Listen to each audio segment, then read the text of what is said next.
Hey guys, Corey here. Today I'm going to start a series of videos over homesteading in more of your urban, small scale, and budget friendly areas. So today I'm going to show you my chicken coop and my rabbit area. It's actually all kind of the same building. It's a lean-to off the back of my shed. Total area is 11 by 14. That's for all of it. So I have a 7 foot by 11 foot chicken coop and a 7 foot by 11 foot rabbit area and feed storage. I'm not going to go into a lot of particulars on what type of chicken or rabbit you should have. That's something you need to figure out in your area. Just talk to local breeders. There's an amazing amount of information on the internet. It can be a little confusing, but figure out what works best for your climate and what is in your area and what's readily available. That's some things that you should take into consideration. Chickens and rabbits are pretty self-sufficient. They don't require massive amounts of time. I don't need a tractor for any of it. I mean, the cages and the feeders and the waters are all small. You don't have to have anything heavy to move them around, so this is kind of the direction I'm going for that. So I have 8 chickens. I'm just going to average 5 eggs a day over the past year. That's kind of been my base average. So I'm getting about 3 dozen eggs a week, which is quite a bit. I don't eat 3 dozen eggs. I just keep my family and friends well stocked. But there's always the option there to sell eggs if you should choose to do so. In my area, they're going for about $2 a dozen. Every year I try to get a few more chickens, and I do this because a chicken will lay however that should be worded, for 2 to 3 years, and then their egg production will fall off after that as they get older. So you want to bring in new chicks every year, so you always have kind of a good cycle of egg layers, and then your older chickens you can process out for meat, or you can just keep them around if you just like the sheer entertainment of chickens. Rabbits are about the same. I mean, you're going to get a couple years. I don't want to breed an older rabbit and put her through that much stress, so after a couple years I will process out my older rabbits and then bring in new breeders. And I'm only breeding during the winter and cooler months. I don't want to breed during the summer because it does get pretty hot here, and I don't want to put my rabbit under that much stress. She had her first litter a week ago. She had 8 kits, which is what they call baby rabbit. 7 have made it so far. I did lose the run, unfortunately, but let's just say I average 6 kits every breeding. So 10 to 12 weeks, usually until they get up to butcher weight, and most people want to butcher them, and they'll say they're about 4.5, 5 pound range. So even if they're on the light side of things at 4 pounds, that's still 72 pounds worth of fryers. And for what little room they take up, and they don't require a ton of feed, in my opinion, that's pretty good.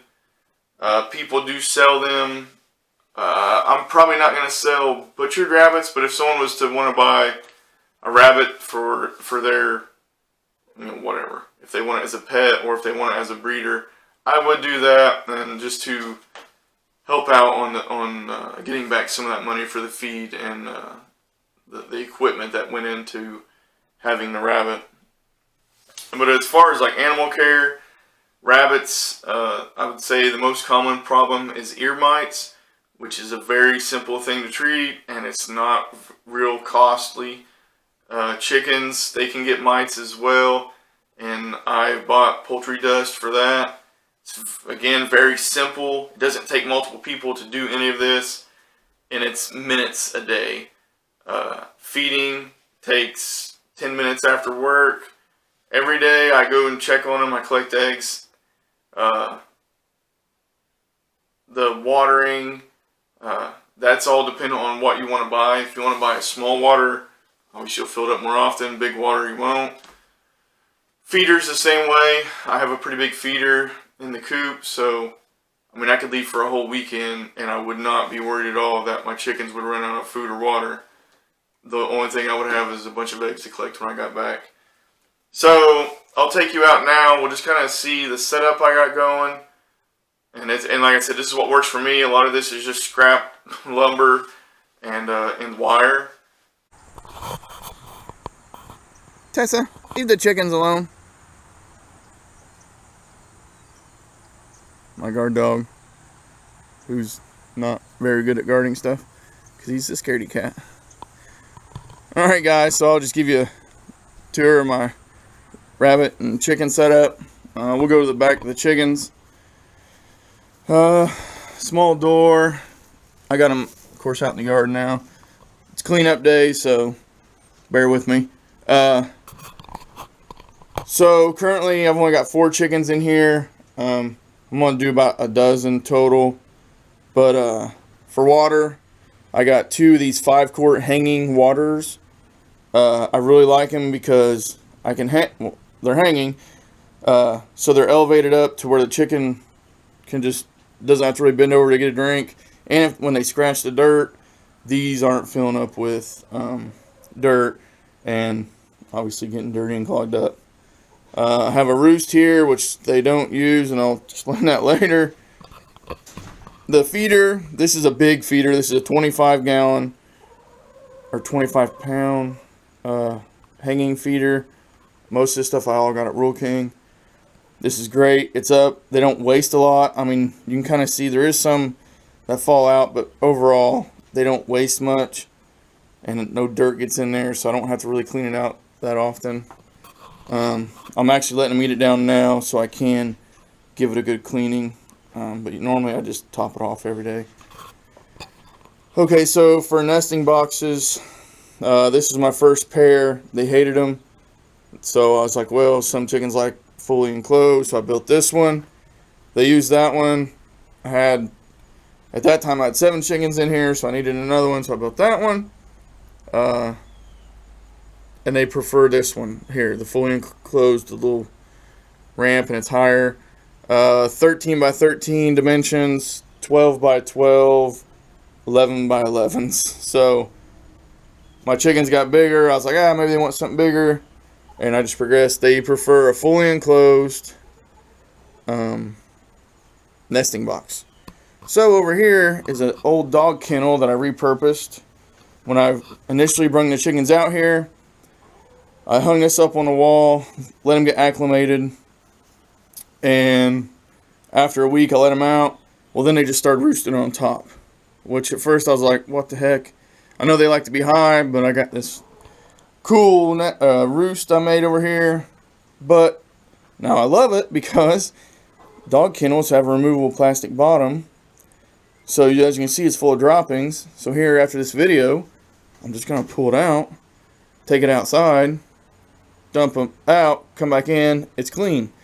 My coop stays way cleaner doing it that way. So I don't know, one of them hidden gems, I guess. Looks like I got a few visitors. So I do let my chickens out every day after work, and on the weekends they're out all day, which is why I'm not too worried about it. Like, you know, only being 11 by 7. Because only 4 of them in here, they got a ton of room. So I'll show you, I got a little shelf I built. Rabbit supplies and chicken supplies. Calcium, their dust. Waters. An extra feeder. My rat trap. So yeah. Little straw I got. Right here's my feed setup. It's just 2 55-gallon drums with some lids that I built, which that one's probably the design I'm gonna do for the other one. That was just a quick throw together, but yeah, one's got chicken feed, one's got rabbit feed. I mean, too easy. My first coop here, or hutch here, this is Billy. He's my buck. Hey, Billy. Water, feeder, fans. I got them fans on right now. This is all solar. I don't have any electricity in here, so this is all solar fans. There's my solar controller for the little bitty fans, and I did a video on this if you want to check it out. It's on the channel. And here's a big fan that it's attached directly to the panel, so when the sun comes up, it comes on, sun goes down, it's off. But it's cool enough now, I don't need it. So I just unplugged him. Gertrude over here, aka Mama, she has the exact same setup as Billy, except for she has a nesting box in her now because she has babies. Oh, she's a good mama. Yeah. You're a good mama. So she's got her babies in her now. At 8 weeks, I just got done putting this thing up. It's a grow out cage. So at 8 weeks, I'm going to transition the babies over to here and let them do their final grow out before I process them and or sell them. And it's the same setup. I got a feeder on each end. I'm going to put water crocks in here for the water. And this is a 24 by 48. So essentially it's just 2 24 by 24 cages put together. And then I put a small divider in the middle just to help keep it from sagging. They want to be heard. Thermometer, that's just so I can at a glance check what the temperature is. It's 70 in here now. And this is just a little solar light bulb. Just plugs in. I can unplug it, move it around, click it on off, and it works pretty good. LED. But yeah, this is, so total space is 14 by 11. And I have my chickens. They give me eggs, and I have my rabbits, which will hopefully give me meat, and if I want to sell them, money to recoup for my feed expenses. So anyway, that's just my little setup. Nothing fancy. Mostly made out of scrap lumber, and yeah, it's working out pretty good so far. Hope you guys enjoy the video.